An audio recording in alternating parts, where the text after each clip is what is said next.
Okay, let's try this again. Guys, once again, as you hop in here, let me know if there are any audio issues. I don't know what's going on. YouTube does not tell me, doesn't give me the audio levels here. And instead, I just find out from you guys whether or not the audio is working or not. That's what's happened the last couple of live shows. So please do let me know in the chat if you're hearing me. If you're getting the audio, let me know, and we can proceed forward with that.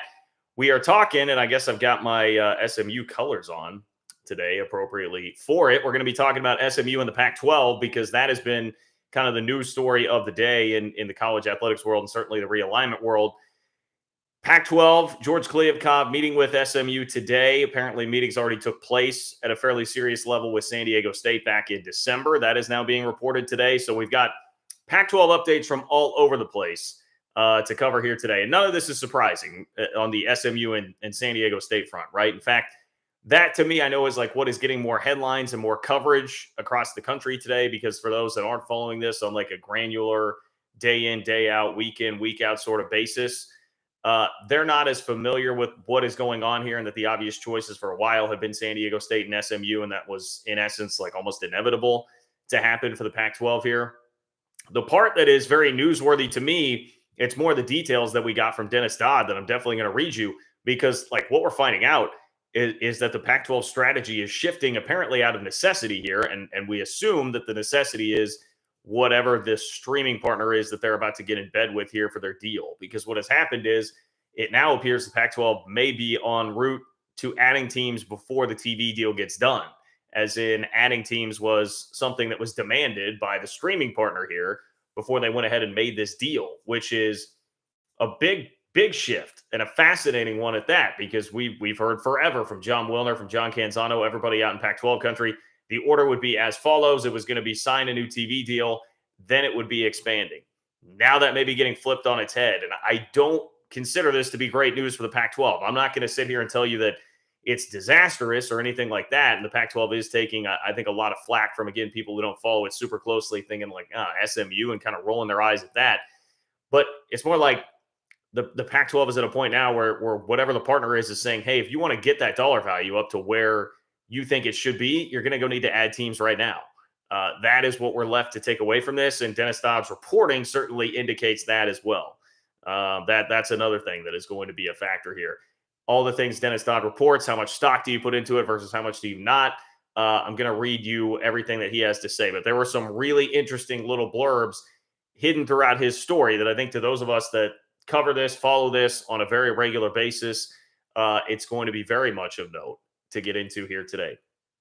So I've got details on the SMU situation, the Pac-12 situation as a whole, from both Dennis Dodd and let's see, we've got The Athletic. I've got John Canzano. We have a little bit on the Big 12. I thought there was a very interesting take on what the Big 12 is going to be moving forward in football from Shehan Jayariah, who is a great college football reporter for CBS Sports. Would highly recommend you go follow him on Twitter. Really, really like listening to him, and he's somebody that I want to try and get on the channel here before too long, so I am working on that. Hopefully you guys will be able to see that eventually. We'll see. But he's one of my favorites in college football, and he was answering a question that was asked today by RJ Young, another guy that I really enjoy listening to on college football, who just simply asked the question, what is the Big 12 going to be without Texas and Oklahoma? And Shehan, I think, hit the nail on the head, and it's something that is going to it's going to be kind of like a compliment sandwich, right? It's going to make you feel good. Then he's going to sneak in the bad part, and then you'll leave it still feeling kind of good about what the league actually is. It is going to be. So we'll break that down.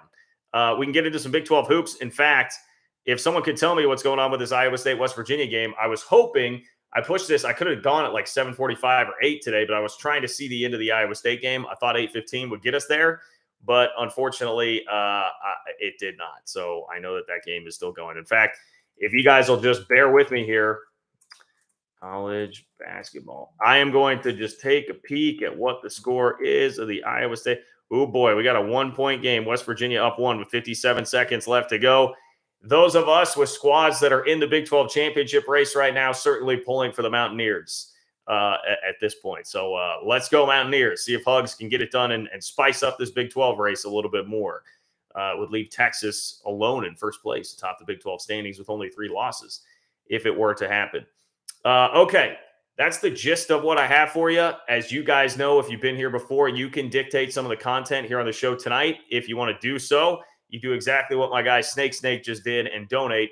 You click the $ below the chat box where it says say something. That is how you donate. Make your voice heard tonight here on the channel and support the work that I'm doing, bringing you Big 12 content on a week in, week out basis. Once you click the $ below the chat box where it says say something, it will pin your chat, your question or comment up to the top for me. So it supersedes everything else in the chat. We have almost 100 people in here tonight. There will be too much going on for me to get to any of it. So if you want to make sure that what you had to say gets on tonight, click the $ below the chat box where it says say something to donate. It will tack it up at the top for me, and it will get read and supports what I'm doing here to bring you Big 12 content. And I could not do it without the sincere support of all you guys. So I truly do appreciate it. Thank you very much for all of you guys who do support the channel. If you want to support the channel without spending a dime, you can do so right now. All you got to do is make one click. Just move that mouse over and click the like button. That's it. That's all it takes. Click the like button. It really helps me out with the YouTube algorithm. Leave a comment as well on the video. If you're viewing this after the fact, especially, just go leave me a comment. Even if you are somebody that's going to leave a 10-page diatribe about why it is that I hate TCU, like I saw a gentleman did earlier today, I welcome you doing that because it helps me with the YouTube algorithm. So please do leave the comments, even if you're telling me I suck and you disagree with what I'm saying, you hate it, whatever it might be. It was a big Art Briles paragraph, by the way. That's, apparently my reason for criticizing TCU and Art Briles is simply because I am upset about TCU because of a K-State TCU rivalry. It was an interesting comment. It might be worth a read. It was super, super long. If you got 2 hours to kill, you could go read that gentleman's comment. So Snake, let's start with the donation here from Snake before we get rolling on the Pac-12, because this is something I kind of wanted to talk about today. And in fact, I wanted to talk about it on the show on Sunday. But Snake says, what are your thoughts on the cornflict? So, all right, there's a lot of backstory here if you are unfamiliar. It's a playoff of the conflict, right? Which was, I'm pulling up the history on this. I had an article up about this earlier. The civil conflict. The civil conflict was a trophy for UCF and UConn. Started back in 2013 when they played each other for the first time. A trophy was made in 2015 when UConn head coach Bob Diaco made it and announced on Twitter. UConn acknowledged the trophy. UCF did not. I had forgotten that part. Anyway, it was a trophy that got kind of mocked because it was like this forced rivalry game. People were trying to force it into being a trophy game. And what we have now, why people are calling it the cornflict and have changed that, is because UCF and Iowa State decided to just go head to head, like mano a mano on Twitter, right around the time that the Big 12 schedule was announced, because that felt like the official welcoming of everybody into the league, right, for all the new schools. So all of a sudden, you had Cyclone Larry. All right, we'll give Cyclone Larry a shout out here because the Heartland College Sports article I'm reading here is crediting him with basically starting everything by saying, I like how we all just decided we're going to be chill with BYU and Cincy and bully the bleep out of Houston and Central Florida. Then I saw, there was a UCF account that I saw pointing out the last time Iowa State won a conference championship was the same year that the Titanic sank, and that Iowa State tied for the league title with 2 conference wins.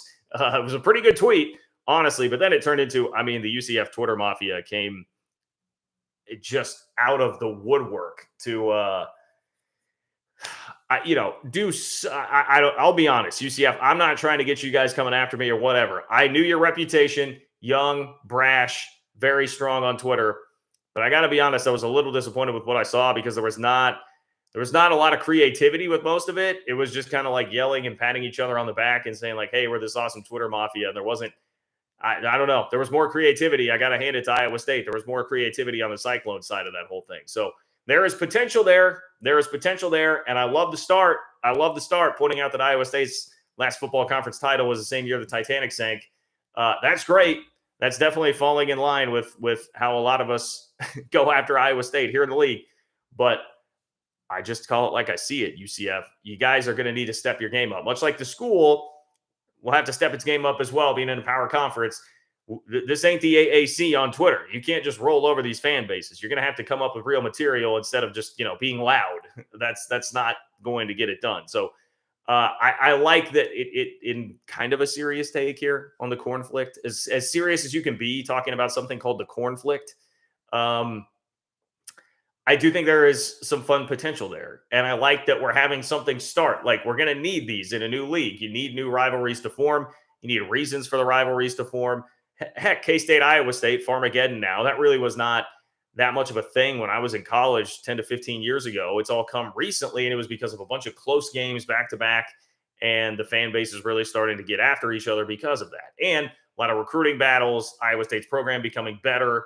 A lot of reasons, but it all kind of coalesced and formulated over the last 10 years. So you can really develop some rivalries with things like this, as ridiculous as it may sound. Twitter is honestly a lot of the reason I think it's been a driving force in making K-State, Iowa State, and Farmageddon much more of a thing. So UCF trying to draft off that, so to speak, right? Coming up like a NASCAR behind you, trying to draft off of that and create their own rivalry. Hey, I'm here for it. But UCF, if you do want to truly, you're going to need to you just get back in the lab. Get back in the lab, be a little more clever, a little more creative, and less just like pure brash.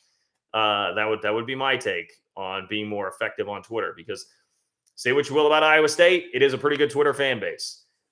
It's tough to come at Iowa State, K-State, or Texas Tech. I think fans of the new schools will learn here if you're going to try and do it on Twitter. Those are pretty salty Twitter fan bases. All right. Browns and Beers. What's up, Browns and Beers? Says 72-71 West Virginia with 9 seconds left. Has it gone final? Looks like West Virginia's going to win, huh? 75-71 with 3 seconds left. Let's go. Let's go, Mountaineers. Shaking up that Big 12 title race, man. It is going to be wild coming down the stretch. And I know I'm jumping all over the place a little bit here right now, but so your Big 12 conference standings. Texas, as I mentioned, will be alone in first place at 8-3. And God, K-State a 14-point blown lead away from winning that game on Saturday against Texas. And it would be K-State that was sitting atop the Big 12 standings by itself right now. But you'll have Iowa State, Kansas, and K-State at 7-4. So Baylor 6-4. Are they playing tonight? Baylor playing tonight? Baylor fans? I know we got Tech and Oklahoma State going on right now. I'm killing time. I can bring up. Yes, they're playing Oklahoma right now. Got it. So Baylor's up 6 on OU right now. I would imagine Baylor's going to win that game at home, and then they'll be in that group that is also tied atop the league standings at 7-4. But going to be a wild ride, because then, I mean, look, you got TCU sitting at 6-5, beat up without Mike Miles. Eddie Lampkin was barely effective at all last night in the K-State game. They've got some injury issues right now, but when they're healthy, I think they may be the best team in the league. So it's going to be a lot to sort out throughout this conference race. And hey, shout out to West Virginia too, man. The Mountaineers for withstanding a really rough start. They got the win over Auburn in the Big 12 SEC Challenge. They've now picked up some nice wins as of late and picked up some momentum in the Big 12. Believe me, that is not a road trip I'm looking forward to K-State having to make here at the end of the basketball season. So anyway, there's your Big 12 hoops update. Has it gone final? It has gone final. West Virginia wins 76-71. Okay, R-Web. What's up, R-Web? Great to hear from you. Great to see you in the chat tonight. Thank you for supporting the channel as always. R-Web says, someone said the Pac would need to expand for inventory at the risk of dilution. Well, funny you say that, R-Web, because the Pac-12 strategy seemingly shifts all of a sudden, where for so long it was get the TV deal done first, then we'll expand. And we heard that from all corners. No pun intended there with the four corners thing going on. We heard that from all corners of the Pac-12 world. Now it's reversed. Let me read you from Dennis Dodd's article. So, I mean, first of all, we have multiple outlets reporting the Kliavkoff meeting with SMU. And I'll read you a little paragraph about their candidacy more in just a moment. But to me, like I said, I think the bigger news here, some of these bullet points and details from Dennis Dodd's article. It says the Pac-12 may need to commit to conference expansion first before achieving its compensation target in a new media rights deal. Sources with knowledge of the situation tell CBS Sports.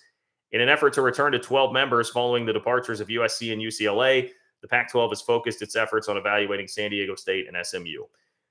Okay, so I guess I should clarify here. It says the Pac-12 may need to commit to conference expansion first before achieving its compensation target. So what that is telling you is, in order to get that number at really what the Pac-12 has been hoping and kind of pushing is like 35 mil-ish per team per year. If they're going to get anywhere near that, they're going to have to expand in all likelihood first instead of waiting to expand until after. And the big reason why, according to all of this, seemingly is inventory, that it's just adding more games. TV networks wanted more games. And so back to our Webb's comment there, adding more inventory at the risk of dilution. Yes, you're risking diluting the conference with a school, for instance, like SMU, that had attendance in the 22,000s this past year, which would have been third worst out of any Power 5 school. Not great. There are a ton of downsides, or just things that would go in the minus column, not the plus column for SMU. But you might just have to take that risk in order to get more games, simply for the TV to have more inventory to work with. And with that, yes, you may dilute the conference a little bit, but you don't have much other choice right now if you're going to get comparable money, and therefore try to keep the whole league together, keep people from having a wandering eye, keep the four corner schools from having a wandering eye over to the Big 12. So very interesting development there. We all figured, again, at San Diego State and SMU, at least I have figured San Diego State for sure was going to happen, and that SMU likely was going to happen. I just thought it would be a couple of months from now, after they already had a TV deal in place.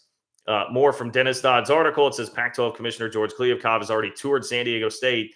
CBS Sports previously learned he's planning to meet with SMU on Wednesday, according to Brett McMurphy.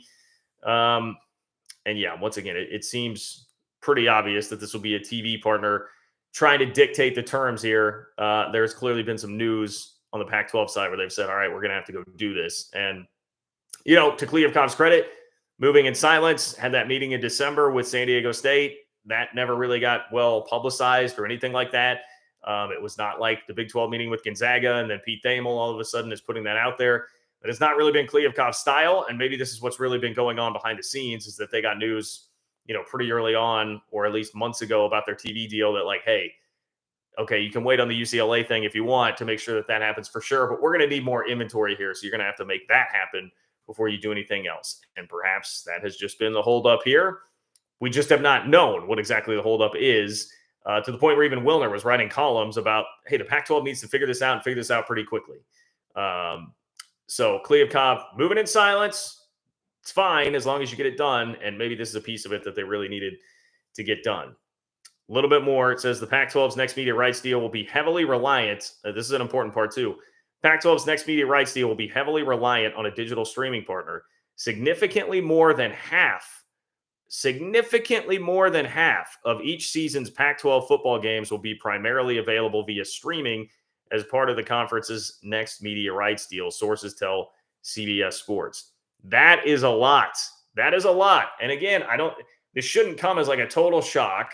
These are things we've talked about, realized, we've pitched this for a long time and kind of framed it as the Pac-12 sacrificing visibility for money. And it's almost kind of an experiment, running the two against each other. The Big 12 opted for security, get it done now, maximum exposure with the ESPN and Fox deal that they signed. The Pac-12 is going for, let's maximize the money, get whatever we can there, be a little unconventional, maybe try and beat everybody to being primarily on streaming, and see what that is going to do at the expense of some short-term exposure.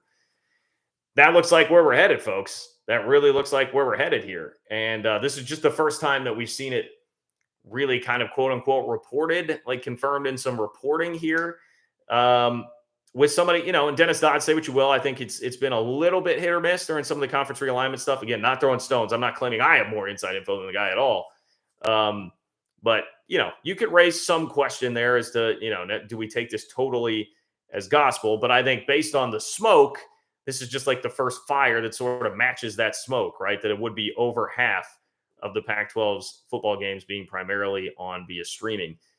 It just, the disadvantages to that are you going to get it on in bars then? Like bars across the country. Sure, in the Pacific Northwest, you may have sports bars that have that fired up and know where to go and know how to do it. Even places that have played like Thursday night football games, say a bar in New York, even if they played like Thursday night football games on Amazon before and they have access to that, on a college football Saturday when there's so much sports going on, there are so many other games.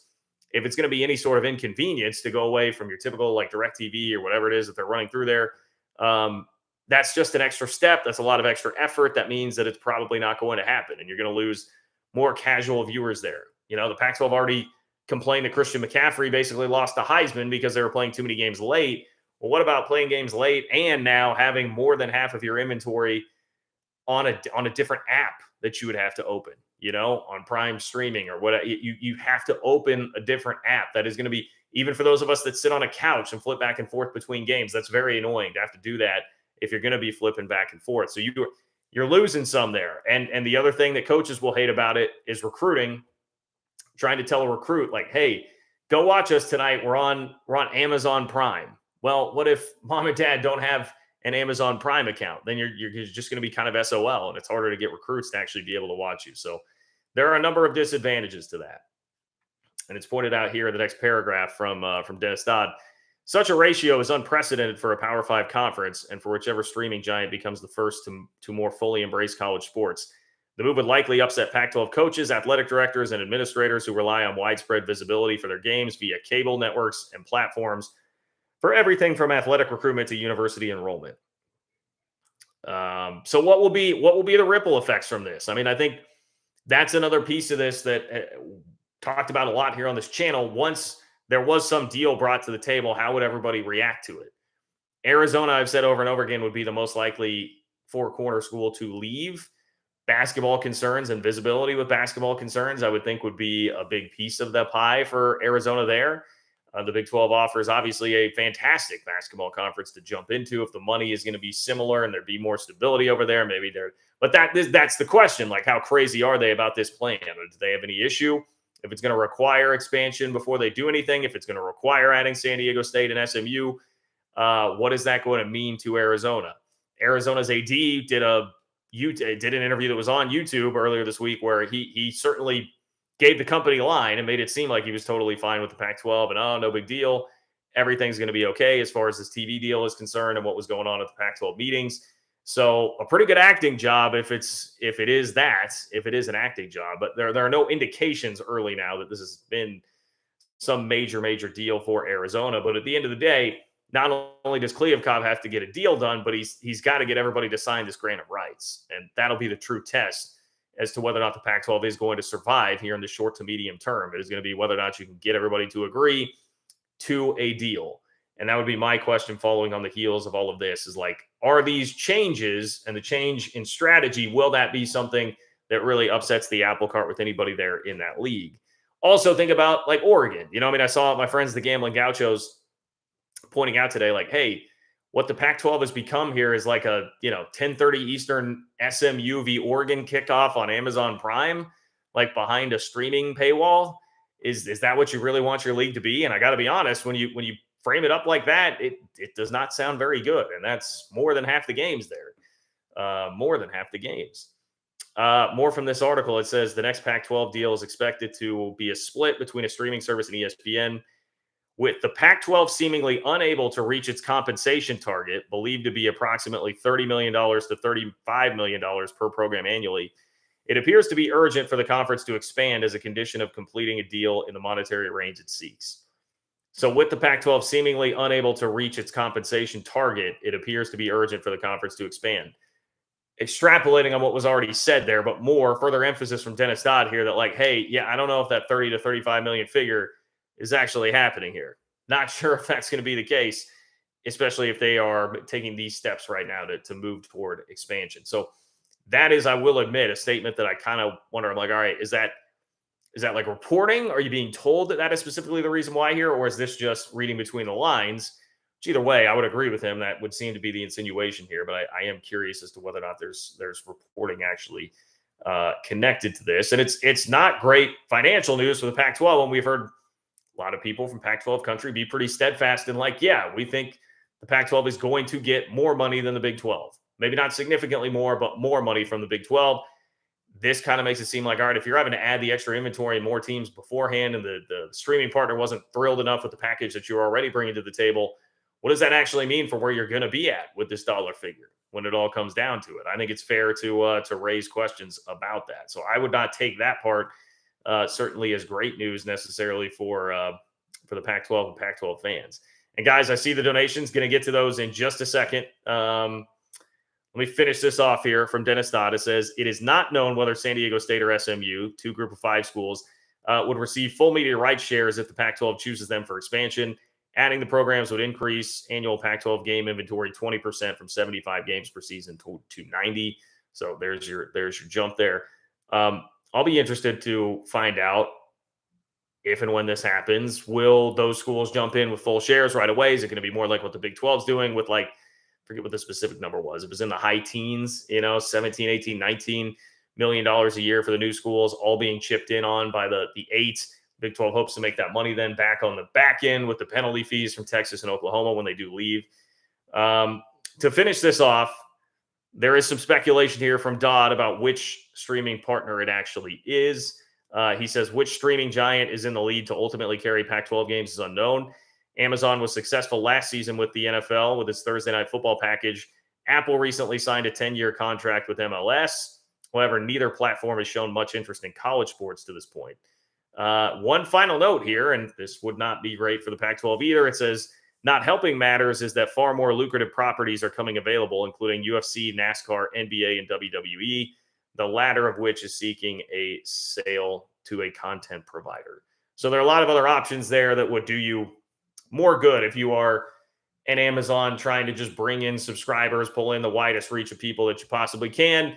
WWE would probably be a better way to go about doing that. So I don't know. My speculation would still be if the Pac-12 is trying to get this close, if they really are this close to expansion, having like official meetings here, I would think that it's going to be a part of a deal that's already like the gears are turning. It's going to be to get to whatever final dollar amount they want. They're going to have to wrap this up with San Diego State and SMU first. So seems like things are moving. Off seasons never dull in our new conference realignment world here over the past couple of years, and that is certainly the case today with the news about SMU and what is going on with the Pac-12. So we will keep you up to date on what is going on there. Cougar Tracks, what's up, Cougar Tracks? Thank you for the support. Thank you for being here. Just jumped ahead on me there. Cougar Tracks said, waiting or July 1st, John. I'm assuming that is supposed to be waiting for July 1st. Waiting for July 1st. Cougar Tracks, I am wondering about that. I know that is supposed to be the okay. That's the deadline, right? There's some deadline with San Diego State and the Mountain West as to what can happen there. Somebody was just telling me about that in the DM. So I apologize. You caught me a little bit flat-footed here, Cougar Tracks. You may need to elaborate for me a little bit there specifically, but I believe that there is some kind of deadline with San Diego State and the Mountain West if you were going to add them to your conference. Jay Rodriguez, what's up, Jay Rodriguez? Thank you for the support. Much appreciated, my friend. Thank you for being here. Jay Rodriguez says, I think SMU and San Diego State is a good strategy for the Pac-12, and they should have already done it months ago. Good video on my Cougs and fan support. Okay, so Cougs with the COOGS, referring to Dana Holgerson's comments where he was really challenging Houston, saying, like, we kind of have last place. I'm going to say last place support, and I don't think he was really meaning that necessarily from like a fan standpoint, but like a overall facilities, money, donation, people showing up, like the whole package. It's going to have to get better if you're going to compete regularly in the Big 12. Dana Holgerson was kind of sending out the warning shots for that. But yeah, I think with the situation the Pac-12 is in, SMU and San Diego State make the most sense by a mile. I mean, I think San Diego State makes the most sense by a country mile. And then, maybe a mile behind there, you have SMU, and then it's like everybody else. I'll read you some of John Canzano's reporting / editorializing on this. And he mentioned that like Fresno State got a little bit of contact. They've met with the Pac-12, but they didn't get the full on like Kliavkoff coming to visit them treatment. So it hasn't gotten down. They're clearly like tier 2 here as far as those options go. Yes, I think SMU and San Diego State make a lot of sense. I would say, though, I think the public perception was not really ultimately all that great when the Big 12 first came out and announced the 4 editions that were coming in, at least from like very national level folks, right? They look at it and just say like, oh, that's pretty small time. And I think we're getting the same reaction right now for the Pac-12 with San Diego State and SMU with the news that's come out today, particularly the SMU part of this, because geographically, I think people understand with San Diego State, it fits. They've seen San Diego State have very competitive football and basketball here in the last 10 years. So it feels like they're just a little more of a known commodity. SMU has not had quite the success there. So it's being poo-pooed a little bit more, but same type of treatment, if not a little bit worse, I think, for the Pac-12 right now with how people are reacting to this. And I also think it should kind of provide some level of comfort if you're a Big 12 fan that's been a little bit uneasy, which there have been folks that have talked to me about that at points, uneasy about the 4 editions the Big 12 has brought in. like you're seeing what's happening with the Pac-12. They appear to be getting strong-armed into having to go add and expand to create more inventory. Well, the Big 12 did the right thing then by bringing in 4 schools, making sure that it was 4 schools so that you have 12 and you have those extra 15 games of inventory that like the Pac-12 was talking about having to add there. You kind of needed them, and you needed to just go get what the best schools were that were available. And short of, I don't know, maybe if you want to have a San Diego State debate against whoever you perceive to be the weakest of the 4 that the Big 12 just added, but I think especially taking into account footprint and, recent football success, it's hard to argue with the 4 schools that the Big 12 did get. Pac-12 is going to be in the same position. They're just getting there a lot slower, not reacting nearly as fast, and I think taking more of a public perception hit because of it. So just something that I have noticed in how all of this is being treated very, very similarly to the Big 12 when they added the 4 that they did.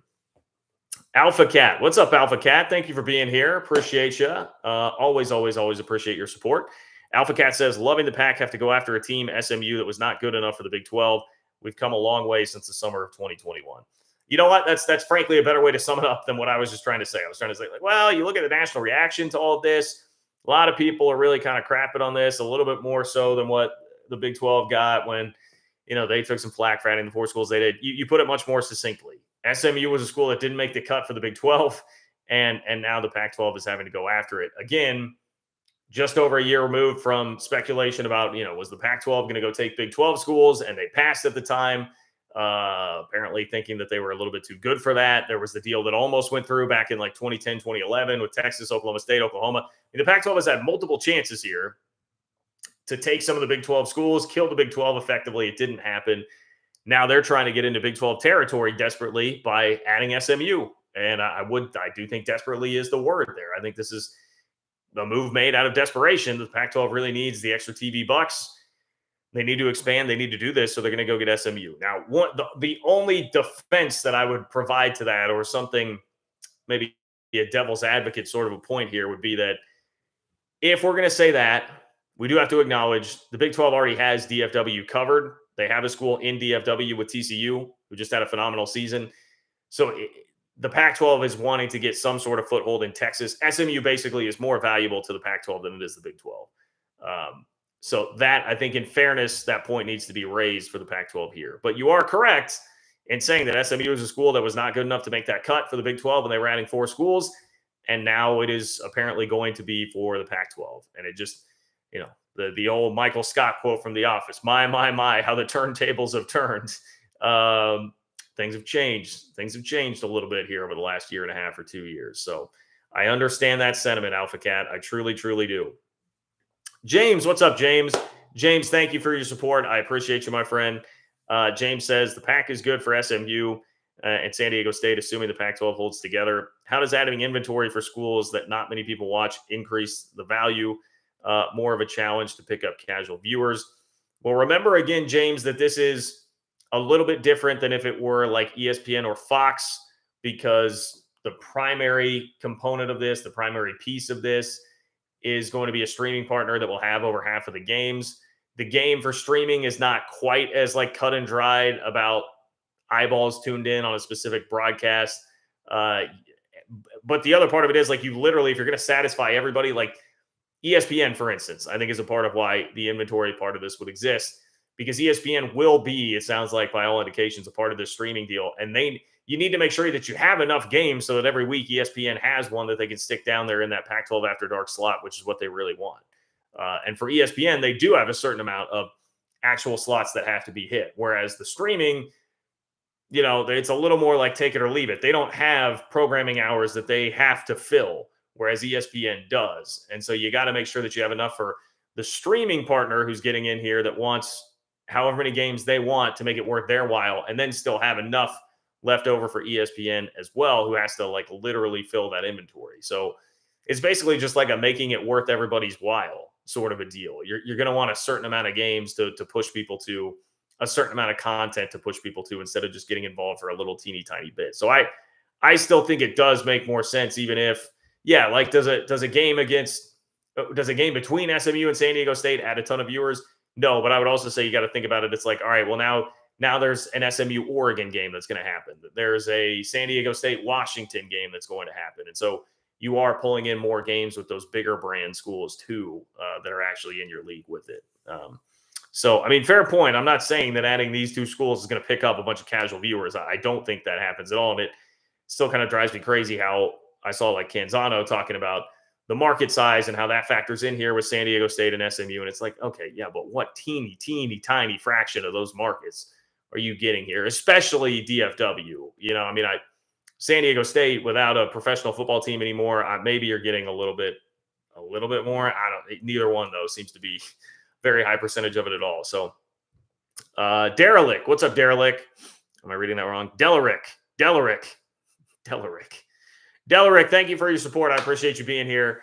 Appreciate your comment here. Delarick says it's not necessary that San Diego State and SMU don't add value to everyone, but they would add value to the Pac-12 because it gets eyes in Texas and Southern Cal. Yeah, more valuable to the Pac-12 than anybody else. Like the Pac-12 just lost all of Southern California.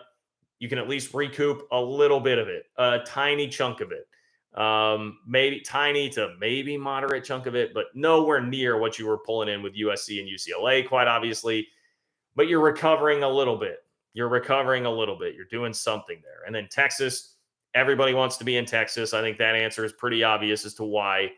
Recruiting territory, fertile recruiting ground. So much attention in the college football world is focused on the state of Texas. Never going to be a bad thing if you're going to be pulling in extra Texas viewers and just extra cachet in the state of Texas. If you're a football conference, be it the NFL, be it college football, be it high school, whatever it is, that's a good place to be. Texas is a good place to be for anything football. So I do agree with you, Delarick. I do agree with you. For those that will kind of look at this and immediately scoff at it for the Pac-12's sake, it legitimately makes some sense for them because they have different initiatives, they've got different goals, different ideas than what everybody else is going to have. Different agenda, right? Browns and Beers, what's up, Browns and Beers? Browns and Beers says big basketball win for West Virginia. Indeed, it is. Oh, Browns and Beers is going to Austin Saturday for West Virginia UT. Maybe the last time West Virginia football and hoops plays in Austin. Any stories, suggested spots from your travels there? Oh, I love this question.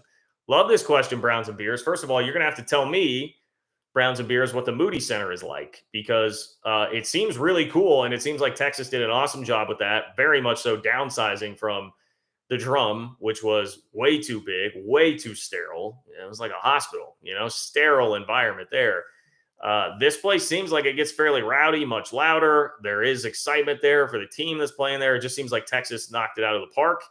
And look, I'm not a guy who likes to credit Texas. Hurts me a little bit to do it, but I will when it's warranted. And it seems like they did a really good job with the Moody Center there. So let me know, Browns and Beers, report back on what the experience is like there. Suggested spots, man. I mean, Austin's just so big that there are so many, but I know like Franklin's Barbecue is one of the huge barbecue spots. If you're really into barbecue, you've got to, here's the thing I would caution you on with that. I am living in Kansas City, a barbecue aficionado, barbecue snob, if you will. If you're going to go to one of the like really big barbecue places in Austin, you kind of have to like plan your day around it and get there super early. Some of those places that let you set up shop with a cooler and hang out all day waiting in line.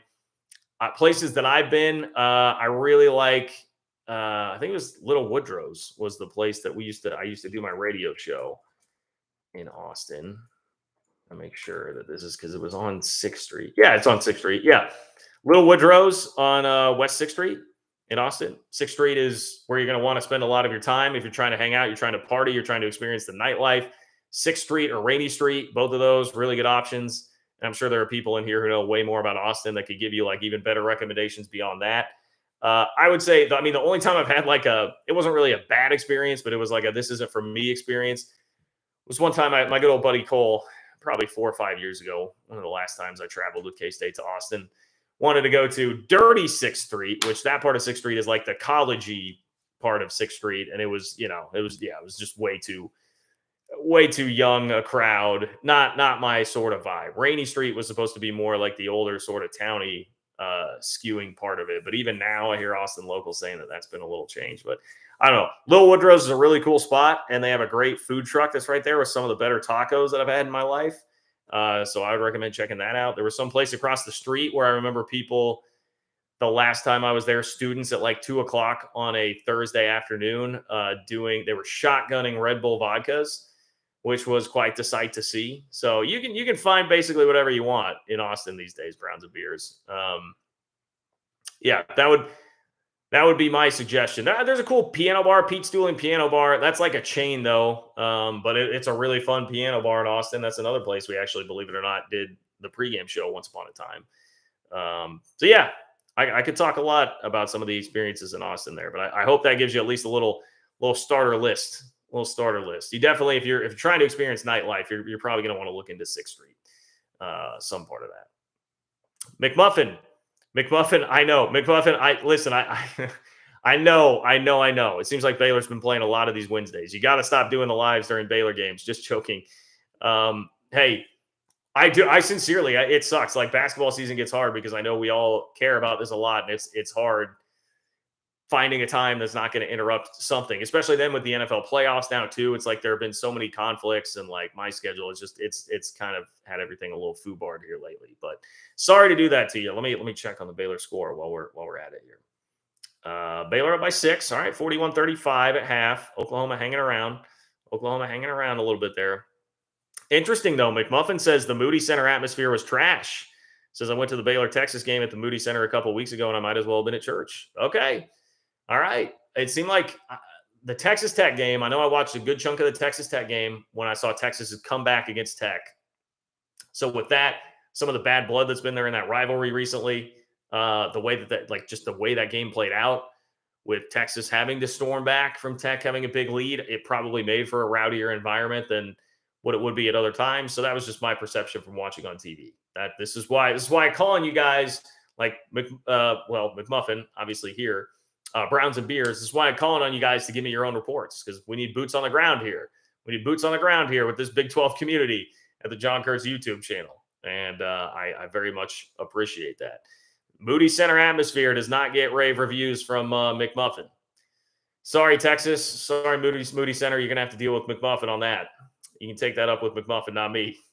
But no, I appreciate it. McMuffin. And kudos to you. Kudos to you for traveling to that game and going and watching your squad.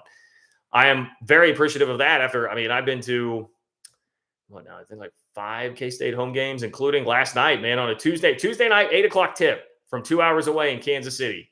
Went to the TCU game last night. Had some great seats. Shout out to our guy Tom that hooked me and Cole up with those tickets. It was a blast. Great time. K-State blitzed TCU with a 17-2 run at the end of the game there. That was really fun to watch. So, Jim, what's up, Jim? Jim says, great job. Jim, thank you for the support. Thank you for being here. Jim says, great job. The overwhelming number of your viewers have no idea how difficult what you do is. You talk into a camera lens for an hour with no one to respond, and you do not use a script. Big fan. Jim, thank you very much, man. I appreciate that genuinely. Like, so much of the experience of being a content creator, putting out content, doing a radio show, whatever it is that I've done in my career, so much of it is just people telling you suck or what they don't like or what they disagree with. You are absolutely correct. And this is, I could nerd out on like the intricacies of all of this. Not that it's rocket science what I'm doing, but it is 100% a skill. It is 100% a skill to develop the ability to do this, to just sit and talk and make it make sense enough. And even then, I still feel like in this format, back to my radio days where you wanted everything to be like much more tight, measured, like have your points ready to go, get in and out. This is the complete opposite, and it still feels a little bit different to me. I don't like it as much sometimes because you have so much more volume to just throw out there that not everything is as tightly put together as you would really want it to be. But totally a skill to just keep drawing on what it is to keep that you can keep talking and keep being at least relatively entertaining enough. Seems like it's working enough for you guys. So I appreciate that, Jim. And early on in my career, man, it was hard to do 2 hours of a radio show where I had 2 other people to bounce things off of. It took me a long time to get here to the point where I could actually do this. So yes, I appreciate you recognizing that there is a skill to that. There 120% is. And that is, as much as I'll listen to guys and think like, oh, that guy's not very good or whatever, someone on a sports radio station. It is more difficult than you think. The next time you're going to criticize somebody, understand that it is much more difficult than you think to do it. And the people that, like, I'm trying to think who's like a Colin Cowherd, who's pretty much doing it by himself for like 3-4 hours a day. I'm trying to, think of like better examples of there. Somebody who's just doing a solo show. People that are doing like the solo 4-hour talk shows, like Jim Rome. Jim Rome's out there doing like a solo 4-hour talk show.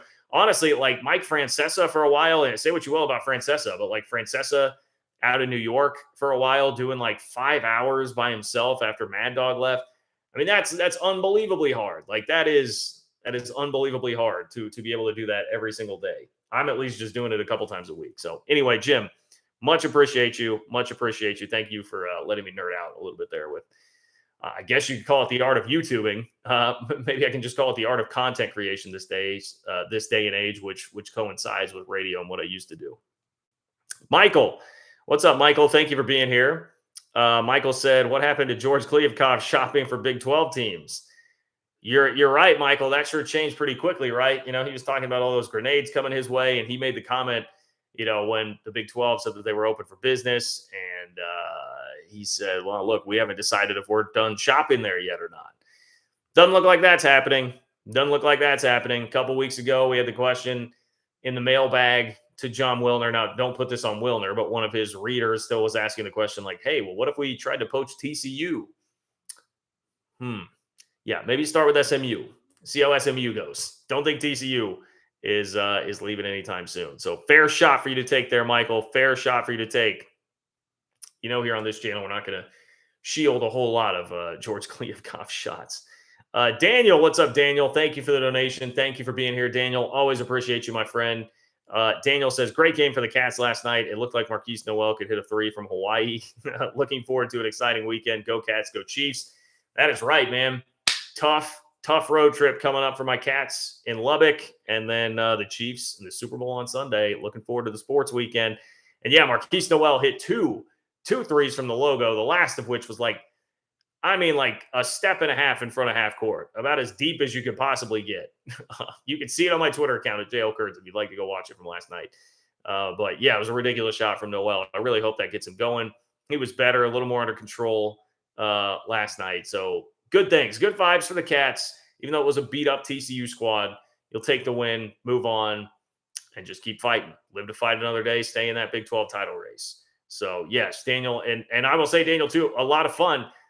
I know it was a source of some controversy on Twitter last night, but Bramlage, I would say, was like 90% full, 80 to 90% full. The main thing being like one of those student sections didn't fill up all the way, where it kind of like curves around, I think into like section 24 and 25. So the student attendance was a little bit down, but the alums did a really good job. And the students and everybody who was there was loud and rowdy. I mean, it was still really good atmosphere. I mean, Bramlage has been rocking. It has been rocking this year. So just a blast. It's just a lot of fun to be there right now. Just the vibes are really good inside Bramlage. Outside of that Texas game, and even then, Texas game was still loud. It was damn loud in there for the Texas game. So yes, appreciate you, Daniel. Thank you for being here. Hiking Cat, what's up, Hiking Cat? Hiking Cat, thank you for your support. It says, here's your monthly donation. Thanks for giving the Big 12 a voice. And I think the July 1 reference was excitement that BYU officially becomes a Big 12 member on that day. Oh, okay. Cougar Tracks. That's my fault. I'm getting all my deadlines and dates mixed up here. In fact, I can go find the one that I was trying to read from just to clarify for you here about San Diego State real quick. I think I can find it. This is my guy Joel. That is typically, yeah. Okay, so Joel says the offer for the Pac-12 would have to come by June 30th, or the Mountain West Conference exit fee jumps from $15 to $45 million if we wanted to join in 2024. Okay, yeah. So that would be a hefty increase. I would expect that, and I would have expected under any timeline the invite to happen before June 30th there. But that was the date I was getting mixed up there. So Cougar Tracks, simply just trying to say you're excited for your team and your squad, BYU, to be in the conference. My fault. That is my fault for botching that and not realizing that. I should have known that. And thank you, Hiking Cat, for cleaning up my mess and giving me the monthly support here. I appreciate you, my friend. Thank you. Thank you for being here, and thank you for supporting the work that I'm doing here on this channel. Zach, what's up, Zach? Zach says, yo, now that we know UCF's full Big 12 schedule, which Power 5 opponent should get the honor of playing their first space game in Orlando with the Knights? Let's see if I can. UCF football schedule. Well, I mean, the easy answer here, Zach, would just be it should be Iowa State. Like we're talking about the cornflict. Now that we have the conflict, it should just be Iowa State that goes for that. But if we're talking about games in the bounce house against Big 12 teams next year, you've got Baylor, West Virginia, Oklahoma State, and Houston. Baylor, West Virginia, Oklahoma State, Houston, which really, I mean, Houston obviously has been in the same league. So you're talking about Baylor, West Virginia, Oklahoma State there. I'm thinking you're probably looking at Baylor or Oklahoma State, either one of those games as being, I don't know how UCF typically does how they typically decide what the space game is going to be, where they bust out like the space uniforms and play on that whole, Citronaut theme. But I think Iowa State should be the team here. If we're going to ratchet up this rivalry, you might as well throw all the bells and whistles with it right now. Just go ahead and make the conflict, lean into it. Lean into the conflict. We already had the UCF official football Twitter account was tweeting out a graphic. I believe it was a trophy, like a trophy graphic of this about how everybody had been going after each other. So they're clearly already leaning into it a little bit. Just go full send. Just go full send. That would be my answer to you, Zach. Got to be Iowa State now. Gotta be Iowa State. Provo Cougar fan. What's up, Provo Cougar fan? Oh, first super chat from Provo Cougar fan. Thank you for your support, Provo Cougar fan. It tells me here that this is your first super chat. I know that I see you in here a lot, and it feels like maybe you have donated before. So if I'm wrong on that, my apologies. Blame YouTube. But Provo Cougar fan says, your show is great. 140 days to go. Go Cougs, and you Cougs too. Oh, both Cougs gave the C-O-U-G and the C-O-O-G. Love that. Thank you, Provo Cougar fan. Appreciate your support. Thank you for being here, as always. Truly, I do. Appreciate your support. BYU fans, you guys have been great. Can't wait for you guys to be here in the league. Can't wait to get to go make that trip out to Provo once again. Cougar Tracks. Cougar Tracks, you're too kind. You're too kind. Donating just to come back in and say thanks, Sean. Great show as usual. Yes, that is all on me. That is all on me today, Cougar Tracks. My fault. Trying to overcomplicate your initial question there. All right, I should read you the John Canzano blurbs here. I'd also like to get to Shehan Jayariah if we can. I always seem to be running out of time here with these things. But you've got about 10 more minutes. If you want to get something in, click the $sign below the chat box where it says say something. It's how you donate, make your voice heard, and support the work I'm doing here on the channel to bring you Big 12 content on a week in, week out basis.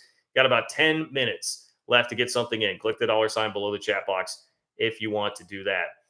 John Canzano kind of piggybacked off of all the reports today and provided, I would say, similar reporting / editorializing a little bit here to just supplement all of that. But there are some distinctions, and one in particular thing that I scoffed at a little bit. So I wanted to read you these. They're all listed in bullet points here, but it says, the Pac-12 is on a mission to replace the football inventory lost by the UCLA-USC defection to the Big Ten.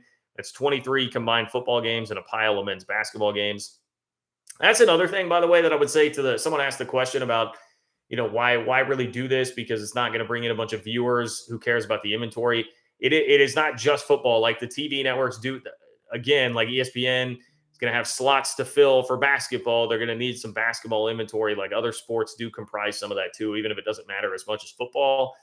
There is just there's like a baseline of inventory you're going to need when you're involving someone like ESPN still in these discussions, even if they're not going to get as much as say an Amazon would. Another bullet point here, it says adding San Diego State would get the Pac-12 back into Southern California and regain 1.13 million TV households, which is like, yes, kind of, but how many people in San Diego are going to be watching that? We'll see, but you technically are, yes, you technically are in to that market. He says Kliavkoff met in December with officials at San Diego State. A conference source told me a 45-minute meeting between the sides took place around Oregon's December 28th appearance in the Holiday Bowl. Okay, that's confirming more of the reporting that we had already seen, that there was a meeting between Kliavkoff and San Diego State. It says adding SMU would bring the Dallas TV market with it. That's 2.96 million TV homes. Again, same story, and I think even here, you're going to get less of a percentage of that probably with SMU than you would with San Diego in that market. So combined, he says SMU plus San Diego State equals 4.1 million TV households. That will be attractive to media partners, but after the dust settles, the Pac-12 would still have around 2.6 million fewer homes than it did before the departures of USC, UCLA. Okay, so even if you're giving them the most generous of projections here, they're still losing 2.6 mil in terms of total houses by losing LA the way that they are. He says, would the Pac-12 expand beyond 12 members? It's possible, depending on how motivated the conference is to add extra inventory in TV homes.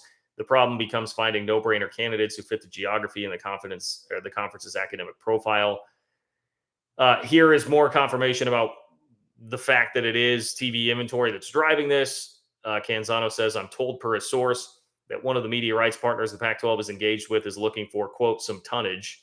The unnamed entity would like to beef up the inventory. This sounds a lot like Amazon, which needs content for the sports app it floated a while ago. That's right. If you do remember that came out at some point. I believe the Sports Business Journal was reporting about that, a specific Amazon sports app that could even have an extra paywall to get to that from just your regular Amazon Prime people, which was something we kind of speculated about here. Could be, I mean, that's a further visibility problem if that is the truth, but that would be something there that Amazon would then need extra inventory to fill, even if they don't have the traditional like time slots that ESPN has to fill here. ESPN and Amazon are the likely Pac-12 media rights partners. Fox is out. Here you go. Fresno State has had short interactions with the Pac-12 per a well-placed conference source. No, Kliavkoff hasn't visited yet, though. The Central Valley of California includes 2.3 million TV homes. That's attractive, but Fresno's close proximity to the Bay Area may make Stanford and Cal uneasy. Yeah, and just your value of being a little more inland there, not going to carry quite the same weight as a San Diego State being in SoCal. A little bit of talk on Boise. It says Boise State doesn't sit in a big TV market. There's only 517K in the entire state of Ohio. But TV partners have a late-night love affair with that blue football field. ESPN may like the Broncos, but I wonder if some Pac-12 schools who compete against Boise for recruits would veto this one. I mean, I don't know. I guess I can appreciate wondering about that, but why would you? It's a survival thing. Okay, you don't love competing with them, but I don't know. Would you rather be in the Mountain West? If you're like Washington State having to compete with Boise for players, there's not much of a choice. Like if you need Boise, you need Boise. And it doesn't matter what Washington State thinks about recruiting up against them. Even goes on to mention UNLV being an interesting candidate because it's a rapidly growing region that includes a sea of potential gaming sponsorship opportunities. That would be one to watch out for, especially because we know that Kliavkoff came from the MGM Grand, right? So he kind of came from that world. Maybe that would make him a little bit more susceptible to get into that. Academic profile will be a consideration. There was a blurb put out by Dennis Dodd on Twitter today about San Diego State trying to get to level 1 research status, which would be a big deal academically, give them a little more academic prestige, which would certainly make them more attractive to the Pac-12. But here is the one that I scoffed at. Okay. So Canzano says, I wonder if the Big 12 would look hard at Fresno State and Boise State as future expansion candidates. Doing so would add 2.8 million total TV homes and get Brett Yormark's conference into that fourth window he likes to talk about. I think both schools would prefer to be in the Pac-12, but the Big 12 isn't a bad fallback for either. Keep an eye out there. Well, let me tell you something right now. Okay, maybe in an ideal world, the Pac-12 would be better, but Fresno and Boise would crawl on broken glass to get to the Big 12. They would crawl on broken glass to get to the Big 12. And then, I don't know, maybe I'm totally off base and this is the kind of thing that Yormark's thinking. And he's trying to be more creative and thinking about it in a more creative way than I even actually am right now. But I just look at it and think like, wow, Boise and Fresno, does the league really need that? I don't think you're necessarily in that position. I don't know that you need it that bad. I don't know that you need it that bad to go get that. So I scoff at that a little bit. Thinking that the Big 12 would be legitimately interested in there right now. Plus, the other thing is Canzano, we're all just waiting to see, you guys still have to finish this up. This is not across the finish line for the Pac-12 right now. Not just the TV deal, but also expansion and also grant of rights. You got, if we're jumping expansion in front of TV deal now, you got 3 dominoes that need to fall. You need expansion to happen. You need to get that locked up. Then you need to get a TV deal in place, and then you're going to have to get a grant of rights signed with schools like Oregon and Washington. To me, that's still a lot of mileage to cover here for the Pac-12. And in all of that could still come some uneasiness, some wandering eyes from the four corner schools, and changing dynamics there could be in play. I still wouldn't predict it, but could be in play. Yeah, you have to, at the very least, wait all of that out if you're the Big 12 before going after Boise and Fresno. So that scenario, like if there is a scenario where the Big 12 is going to get Boise and Fresno, I still don't think that scenario really exists. But if there were, it's going to be after the dust has settled here on the Pac-12, and the Pac-12 has made all these moves and got all that stuff ironed out, because there'd be no reason to go take those schools now if there's any chance that you think you can pull schools that are already Power 5 schools from the Pac-12 off and pull them away at some point in time. May have to shelve and save Shehan Jayariah's Big 12 tweet and what he said about the league. Could be some standalone content, I suppose, here throughout the rest of the week, because we are about at an hour and I need to run and get out of here. But it's been a fun one. Lots of Pac-12 talk here. Lots happening with the Pac-12. I think we're going to continue to get more news trickling out about that with the way that all of this is going right now. So you know the drill. Stay tuned here. Make sure that you're subscribed to the channel. Make sure that you have the bell clicked so you know when I'm going live. You know when I drop content. Much appreciate all of you guys who donate, who support the channel. Truly, truly appreciate you. Could not do it without you. You can support me on Venmo, John-Kurtz-4, if you're catching this after the fact. And you want to chip in there. Please like the video. Please comment. Leave a comment. Whether you love me, hate me, disagree with something I said, leave a comment on the video. That also helps with the YouTube algorithm. Spread the word. Social media, word of mouth, Facebook, Instagram, Twitter, wherever you're hanging out on social. Let your friends know who love Big 12 football, who love college football, conference realignment, college hoops, whatever. Let them know about the channel, and let's continue building this Big 12 community. Daniel, what's up, Daniel? Daniel, pop it in here real quick. Daniel says, great show, John. Have you ever announced or attended a game in which something significant happened? Ooh, well, yeah, I mean, man, I've been to a bunch of games. I mean, I've been going to K-State games since I was like 1 or 2 years old. My dad, my parents, both. I just always hear the stories growing up about being a kid that could get into the games even without a ticket, because I was going when I was that young, and I had season tickets, all the way growing up. So, I mean, like K-State wise, I mean, I was at 98 Nebraska. So the first time K-State had beaten Nebraska in 30 years period. And I think at home in like 40 years. College game day was there. That was a great one. Man, I was at Baylor 2012 when K-State blew their shot at a national championship, if we're going to go on the negative side. As far as what I've announced, I've done some cool walk-off games. I did a high school game with Ochai Agbaji before he was big at all. His best offer was Colorado State. Saw him drop like 30 on somebody in a high school game. And then a couple weeks later, he was offered by Kansas, and then his career took off. He winds up being a national champion. Those are just some off the top of my head, but I haven't had like I did a lot of K-State baseball. Never had the no-hitter. I did see someone hit for the cycle. I think that was Ross Kivett. I think that needs to be a shout out to Ross Kivett. I think I saw him hit for the cycle once upon a time. Yeah, off the top of my head, that's what I'm coming up with. And maybe there's an obvious one that I'm missing there, but yeah. I'd have to really sit down and think about like games I've attended, because I'm sure there are probably better stories from games I've attended, but it's a good question. It's a good question. It's a fun one to answer. Daniel, appreciate your support as always, man. Appreciate all of you guys. I'm going to pop out of here, but again, spread the word about the channel. John-Kurtz-4 on Venmo, J.O. Kurtz on Twitter if you have something for me. And I will talk to you guys soon. Take care.